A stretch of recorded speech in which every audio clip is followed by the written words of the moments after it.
Hello दोस्तों, जैसा कि आप सभी जानते हैं कि 2024 में होने वाले लोकसभा चुनाव में बड़ी टक्कर होने वाली है। तो इस वीडियो में आज हम जानेंगे कि किस पार्टी को कितनी सीटें मिल सकती हैं, क्या है जनता के आंकड़े, क्या इस बार मोदी जी हैट्रिक लगा सकते हैं या फिर राहुल गांधी अपना प्रधानमंत्री बनने का सपना पूरा कर सकते हैं। तो आइए देखते हैं क्या है भारत की जनता के आंकड़े और वो किसे प्रधानमंत्री बना हुआ देखना चाहती है। तो आइए शुरू करते हैं सबसे पहले उत्तर प्रदेश से। तो उत्तर प्रदेश में जैसा कि आप सभी जानते हैं कि लोकसभा की 80 सीटें हैं और यहाँ पर भाजपा को 48 सीटें जबकि महागठबंधन को 31 सीटें मिलती हुई दिखाई दे रही हैं। यहाँ पर अन्य के खाते में एक सीट जा सकती है। और यहाँ पर बता दूं कि भाजपा को तगड़ा झटका लग सकता है क्योंकि पिछली 2 बार से यहाँ पर भाजपा का ही मुख्यमंत्री बन रहा है। तो आइए अब बात करते हैं हम अपने अगले राज्य की। और अगला राज्य है बिहार। बिहार में लोकसभा की 40 सीटें हैं। यहाँ पर भाजपा को 10 सीटें जबकि महागठबंधन को 30 सीटें मिल सकती हैं, जबकि यहाँ पर अन्य खाते में 0 सीट जाती दिखाई दे रही है, जबकि यहाँ महागठबंधन को काफ़ी ज़्यादा फायदा हो सकता है। अब हम अगले राज्य की बात करते हैं। अगला राज्य है राजस्थान। राजस्थान में लोकसभा की कुल 25 सीटें हैं। यहाँ पर भाजपा की 14 सीटें और जबकि महागठबंधन को 11 सीटें मिल सकती हैं। और यहाँ पर देखा जाए तो कुल लोकसभा 145 सीटों में से 72 सीटें दोनों की मिल सकती हैं। अब अगला राज्य है महाराष्ट्र। महाराष्ट्र में देखा जाए तो यहाँ पर भाजपा को काफ़ी ज़्यादा फ़ायदा हो सकता है। यहाँ पर 38 सीटें भाजपा को जबकि महागठबंधन को 10 सीटें मिलती दिखाई दे रही हैं, जबकि यहाँ पर अन्य का खाता नहीं खुल पा रहा है।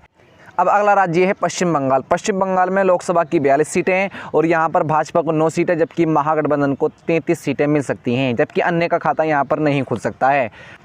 अब अगला राज्य है केरल। केरल में लोकसभा की 20 सीटें हैं। यहाँ पर भाजपा को 0 जबकि महागठबंधन को 16 सीटें मिल सकती हैं, जबकि अन्य के खाते में 4 सीटें जाती हुई दिखाई दे रही हैं। यहाँ पर भाजपा को काफ़ी ज़्यादा नुकसान होता दिखाई दे रहा है, जबकि महागठबंधन को काफ़ी ज़्यादा फायदा हो सकता है केरल में।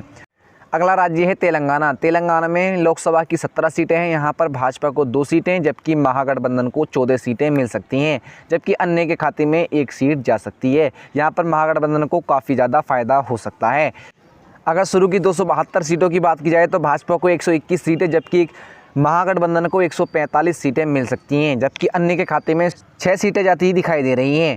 और अगर हम बात करें अगले राज्य की, अगला राज्य है आंध्र प्रदेश। आंध्र प्रदेश में लोकसभा की 25 सीटें हैं। यहाँ पर भाजपा को 4 सीटें जबकि महागठबंधन को 4 सीटें मिल सकती हैं, जबकि यहाँ पर अन्य को काफ़ी ज़्यादा फायदा होता दिखाई दे रहा है। यहाँ पर अन्य को 17 सीटें मिल सकती हैं। अगला राज्य है गुजरात। गुजरात में लोकसभा की 26 सीटें हैं और यहाँ पर भाजपा को 19 सीटें जबकि महागठबंधन को 7 मिल सकती हैं। यहाँ पर भाजपा को काफ़ी ज़्यादा फायदा होता दिखाई दे रहा है, जबकि महागठबंधन को यहाँ काफ़ी ज़्यादा नुकसान हो सकता है। अब हम बात करते हैं अगले राज्य की। अगला राज्य है कर्नाटक। कर्नाटक में कुल लोकसभा की 28 सीटें हैं। यहाँ पर भाजपा को 6 सीटें जबकि महागठबंधन को 22 सीटें मिल सकती हैं, जबकि यहाँ पर अन्य का खाता नहीं खुल सकता है। अब बात करें तमिलनाडु की। तमिलनाडु में 39 सीटें हैं और 39 में 9 भाजपा को मिल सकती हैं, जबकि महागठबंधन को 30 सीटें मिलती दिखाई दे रही हैं। यहाँ पर भी अन्य का खाता नहीं खुल सकता है। अब बात करें उड़ीसा की। उड़ीसा में लोकसभा की 21 सीटें हैं। यहाँ पर भाजपा की 4 जबकि महागठबंधन का यहाँ पर सुपड़ा साफ हो सकता है, जबकि अन्य का यहाँ पर 17 सीटें मिल सकती हैं। अब बात करते हैं असम। असम में 14 सीटें हैं लोकसभा की और यहाँ पर भाजपा को 12 जबकि महागठबंधन को 2 सीटें मिलती दिखाई दे रही हैं, जबकि अन्य का यहाँ पर खाता नहीं खुल सकता है। अब बात करें अगले राज्य की और अगला राज्य है झारखंड। झारखंड में लोकसभा की 14 सीटें हैं।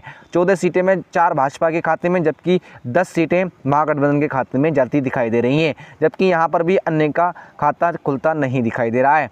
अब बात करते हैं मध्य प्रदेश की। मध्य प्रदेश में लोकसभा की 29 सीटें हैं। यहाँ पर भाजपा को 8 जबकि महागठबंधन को 21 सीटें मिलती दिखाई दे रही हैं, जबकि अन्य के खाते में यहाँ पर 0 सीट जा सकती है। अब बात करते हैं गोवा। गोवा में लोकसभा की 2 सीटें हैं। यहाँ पर भाजपा को 1 जबकि महागठबंधन को 1 सीट मिल सकती है। यहाँ पर भी अन्य का सुपड़ा साफ हो सकता है।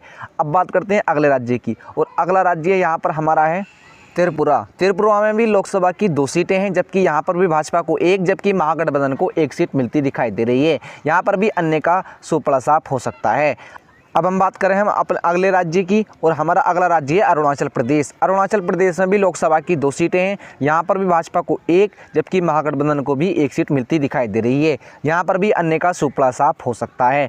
अगर मैं शुरू के 474 सीटों की बात करूँ तो 474 सीटों में 190 सीटें भाजपा को जबकि 244 सीटें महागठबंधन को मिल सकती हैं, जबकि 40 सीटें अन्य के खाते में जा सकती हैं। अगला राज्य है मेघालय। मेघालय में भाजपा को 1 जबकि महागठबंधन को 1 सीट मिल सकती है, जबकि अन्य के खाते में 0 सीट जा सकती है। सकती है। अगला राज्य है मणिपुर। मणिपुर में भी लोकसभा की 2 सीटें हैं। यहाँ पर भी भाजपा को 1 जबकि महागठबंधन को 1 सीटें मिलती दिखाई दे रही है, जबकि यहाँ पर भी अन्य का सुपड़ा साफ होता दिखाई दे रहा है। अगला राज्य है सिक्किम। सिक्किम में लोकसभा की 1 सीट है। यहाँ पर भाजपा को 0 जबकि महागठबंधन को 1 सीट मिलती दिखाई दे रही है। यहाँ पर भी अन्य का सुपड़ा साफ हो सकता है। वही बात करें नागालैंड की। नागालैंड में भी लोकसभा की 1 सीट है और ये 1 सीट महागठबंधन के खाते में जाती दिखाई दे रही है। अब बात करें उत्तराखंड की। उत्तराखंड में लोकसभा की 5 सीटें हैं। यहाँ पर भाजपा को 4 और जबकि महागठबंधन को 1 सीट मिलती दिखाई दे रही है। यहाँ पर काफ़ी ज़्यादा फायदा हो सकता है भाजपा को। अगला बात करें हम पंजाब। पंजाब में लोकसभा की 13 सीटें हैं और यहाँ पर भाजपा को 5 जबकि महागठबंधन को 8 सीटें मिलती दिखाई दे रही हैं। यहाँ पर भी अन्य का सुपड़ा साफ हो सकता है। अब बात करें हिमाचल प्रदेश। हिमाचल प्रदेश में लोकसभा की 4 सीटें हैं। यहाँ पर भाजपा को 3 जबकि महागठबंधन को 1 सीट मिलती दिखाई दे रही है। यहाँ पर भी अन्य का सुपड़ा साफ हो सकता है। अगला बात करें हरियाणा। हरियाणा में लोकसभा की 10 सीटें हैं। यहाँ पर भाजपा को 7 जबकि महागठबंधन को 3 सीटें मिल सकती हैं। यहाँ पर भी अन्य का सुपड़ा साफ होता दिखाई दे रहा है। अगला राज्य छत्तीसगढ़। छत्तीसगढ़ में लोकसभा की 11 सीटें हैं। यहाँ पर भाजपा को 6 जबकि महागठबंधन को 5 सीटें मिलती दिखाई दे रही हैं, जबकि अन्य के खाते में 0 सीट जाती दिखाई दे रही है। अब बात करते हैं मिजोरम। मिजोरम में लोकसभा की 1 सीट है यहाँ पर और ये 1 सीट महागठबंधन के खाते में जाती दिखाई दे रही है। अब हम बात करें अगले राज्य की और अगला राज्य है दिल्ली। दिल्ली में लोकसभा की 7 सीटें हैं। यहाँ पर भाजपा को 4 जबकि महागठबंधन को 3 सीटें मिल सकती हैं, जबकि यहाँ पर अन्य का खाता नहीं खुल सकता है। अब हम बात करें अगले राज्य की जम्मू कश्मीर। जम्मू कश्मीर में लोकसभा की 6 सीटें हैं। यहाँ पर भाजपा को 3 जबकि महागठबंधन को 3 सीटें मिलती दिखाई दे रही हैं, जबकि अन्य के खाते में 0 सीट जा सकती है। अब बात करें केंद्र शासित प्रदेशों की। केंद्र शासित प्रदेशों में लोकसभा की कुल 6 सीटें हैं। यहाँ पर भाजपा को 3 जबकि महागठबंधन को 3 सीटें मिल सकती हैं। तो कुल 543 सीटों में 227 सीटें भाजपा को जबकि 280 सीटें महागठबंधन को मिल सकती हैं, जबकि 40 सीटें अन्य के खाते में जाती हुई दिखाई दे रही हैं।